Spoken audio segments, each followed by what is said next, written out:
Assalamualaikum warahmatullahi wabarakatuh. Nama saya Rahmat Sakirin dengan NIM 190103082 semester 4D. Nah, jadi di sini saya akan mempresentasikan materi yang saya dapatkan, yaitu tentang fungsi kuadrat. Nah, yang pertama di sini kita akan menentukan definisi dari fungsi kuadrat. Fungsi kuadrat itu adalah suatu persamaan dari variabel yang mempunyai pangkat tertinggi yaitu 2. Nah, fungsi kuadrat ini berkaitan dengan persamaan kuadrat. Dimana kalau misalnya kita menuliskan persamaan kuadrat itu adalah bentuk umumnya seperti ini. Untuk yang persamaan kuadrat.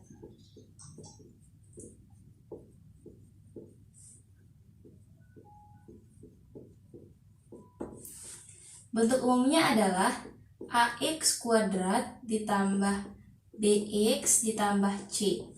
Nah, di mana X ini merupakan variabel, A dan B itu merupakan koefisien, dan C merupakan konstanta.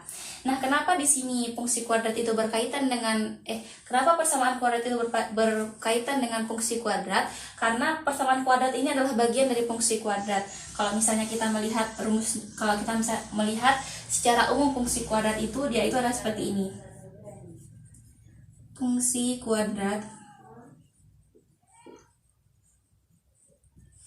yaitu fx sama dengan, di sini kita tulis bukan fx ya, maaf, di sini kita tulis fy aja.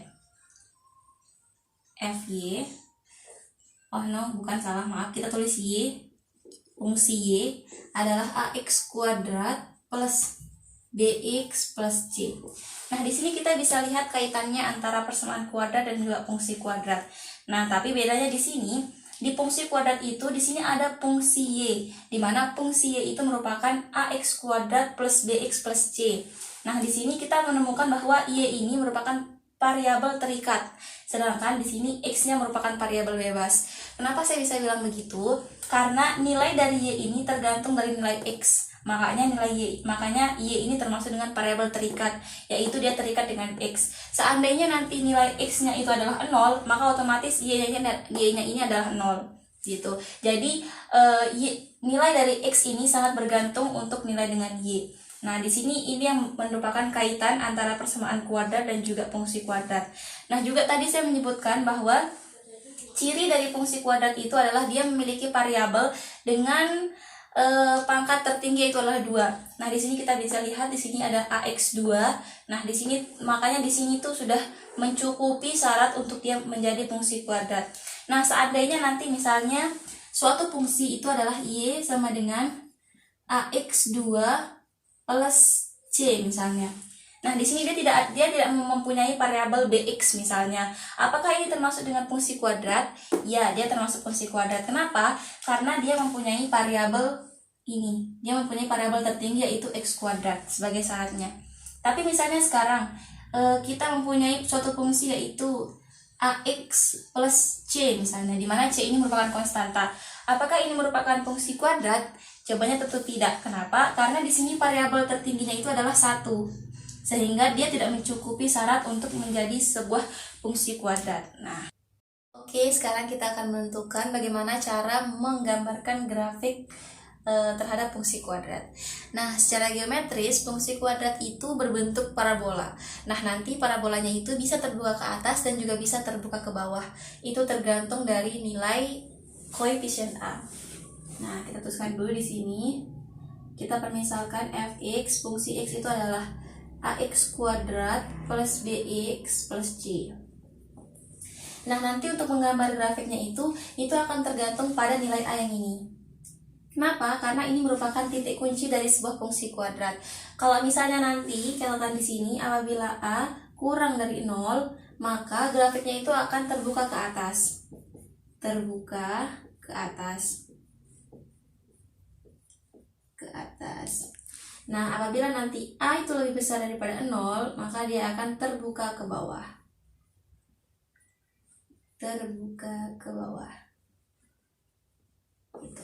Nah, sekarang kita akan mencoba menggambarkan grafik melalui suatu fungsi kuadrat. Kita permisalkan di sini fungsi kuadratnya itu adalah fx sama dengan ax kuadrat. Nah, cara mudahnya adalah pertama kita akan menentukan dulu titik-titik yang berhubungan dengan ini. Di sini kan dia fungsi kuadratnya kan pada 2. Nah, kita permisalkan sekarang f itu untuk yang pertama ketika f itu sama dengan 0. Maka otomatis ketika f sama dengan 0 berarti di sini x-nya juga sama dengan 0. Sehingga ketika kita memasukkan dia ke dalam ini fungsi kuadrat, maka di sini menjadi 0 kuadrat. Maka di sini titik dari x dan y itu adalah 0,0. Nah, begitu juga selanjutnya yang kedua, ketika x itu sama dengan 1, maka otomatis di sini kita masukkan dia berarti 1 dikuadratkan, berarti nilai dari x dan y itu adalah 1,1. Tuh. Selanjutnya ketika x sama dengan 2, otomatis nilai dari f2-nya adalah 2 kuadrat, yaitu dimana x, y itu sama dengan 2,2.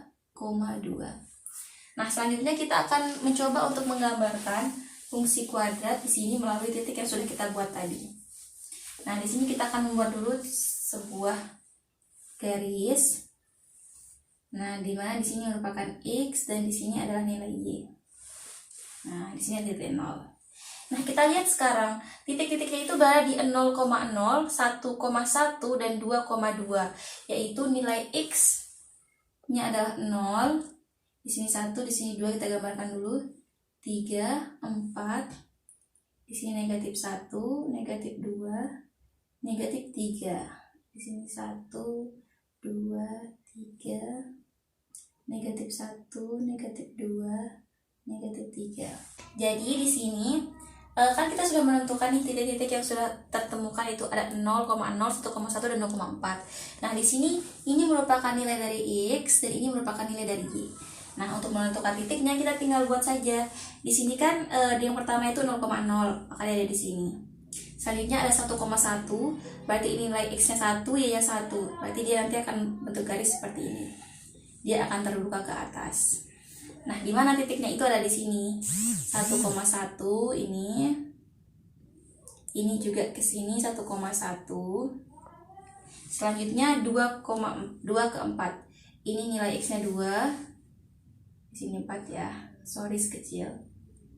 Ke sini berarti di sini titiknya 2,4 dan di sini 1,1.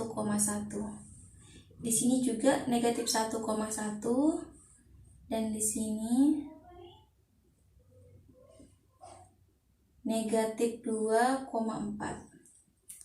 Nah, ini contoh dari grafik yang terbuka ke atas, di mana ketika A itu lebih besar daripada 0, maka otomatis grafiknya terbuka ke atas. Oke, terima kasih.